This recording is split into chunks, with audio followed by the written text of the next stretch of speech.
let's talk about power consumption, power testing.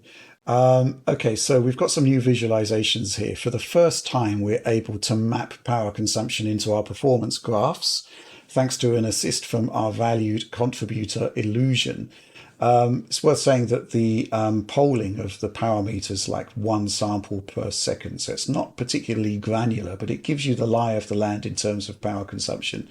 So initially, I tried Elden Ring in RT mode, which we didn't test earlier. A couple of takeaways here. First of all, my launch PlayStation 5 remarkably actually consumes less power than my Slim, even though the Slim has a 6 nanometer processor. That is kind of bizarre, but it came up in every single test. Now, every console will have different levels of power consumption according to the quality of the silicon. So I must assume that my silicon's SoC quality just isn't particularly good.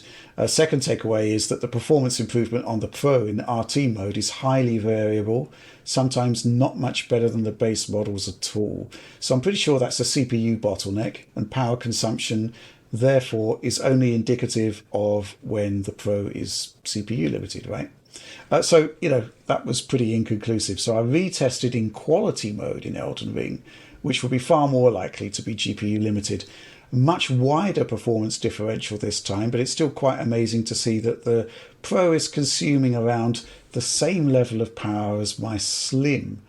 And the launch model is actually producing lower power consumption levels there. But for the Pro to be in the same sort of ballpark as the Slim, it's highly indicative that they're on different process nodes here, possibly 4 nanometer for the Pro, which is something we didn't expect going into this owing to the low GPU frequencies, but it does seem to be the case. I next looked at Spider-Man 2, which has a bespoke Pro implementation next, so you'd expect the hardware to be taxed a bit more. However, the differentials here are quite similar to the Elden Ring quality mode test. Power consumption very, very similar to my Slim, but as I said, I think my Slim's power draw is much higher than it should be, bearing in mind the launch model results there. Even so, flattering comparisons there against the launch model. So it looks, based on the Spider-Man test at least, it looks like the Pro consumes around 230 watts then, which is pretty impressive for the performance you're getting. Must surely confirm a more modern process technology for the SoC versus the Slim. But 230 watts isn't the limit, I don't think. So earlier I talked about F124. In the quality mode there, which really pushes the ray tracing features hard, remember, uses dynamic resolution scaling to really push the GPU to max utilization. Power there was in the 230 odd watts level, but it actually peaked at 240 watts, which may seem to be indicative of a system limit there. One thing I do want to point out is that my launch and my Slim PlayStation 5s have the optical drive attached, which I don't think adds that much to the power draw when it's not being used. However, to ensure parity with the results, the Pro also had the optical drive attached there as well. So pretty efficient piece of kit, I'd say, bearing in mind it's not drawing that much more power than my Slim. But then again, my Slim seems to be drawing more power than it should be.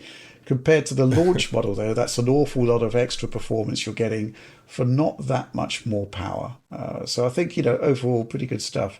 Any comments, Oliver?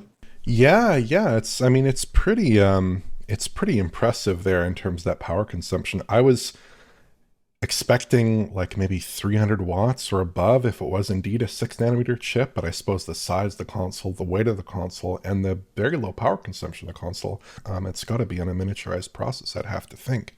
I think what we're seeing with the PlayStation 5 2, the PlayStation 5 Pro rather, is you do see a little bit of that dynamic clock rate in there where even though the game load is varying a lot, the power is staying within a pretty consistent window of like 10 to 20-ish watts on that spread there. Mm-hmm. Whereas on like the Series X, I've noted from other commenters who have tested that, and who have tested the new Series X 6 nanometer revision, there are big differences in power consumption between games. So in the PlayStation 5 and PlayStation 5 Pro units, you should get a pretty consistent power consumption difference there, or power consumption usage there between titles.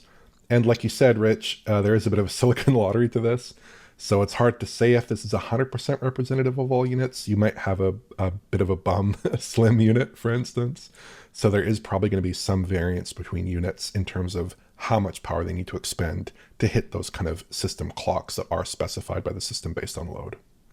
Yeah, John, I mean, in terms of the sort of quality of life experience, if you like, I mean, there's nothing sort of crazy about the PlayStation 5 Pro. You know, it's not belching out tons of heat or anything like that. It's a really quite efficient box, really, isn't it? Yeah, I feel that. We're at the point now where if you think back to last gen, there was always these concerns over things like fan noise and the heat output. Oh, you got the jet engine going, right? There's a lot of those original pros, very, very loud. I feel like console noise and heat output has largely become less of an issue. And I'm happy that the Pro essentially continues this. It's a very quiet, reasonably cool running machine. I have it shoved down in my cabinet as well, and have been sort of monitoring the temperatures there, and it feels completely within specifications, shall we say, which I'm happy with. It's a nice machine in that regard. I think from my perspective, the only mystery is that if you are going down to a more modern process node, I'm kind of curious as to why CPU and GPU frequencies aren't really that much different to the original launch model. That's a bit of a mystery. Maybe we'll get some detail on that in due course. But the end result is that it is relatively efficient, I'd say, for the performance that you're getting. And Yep.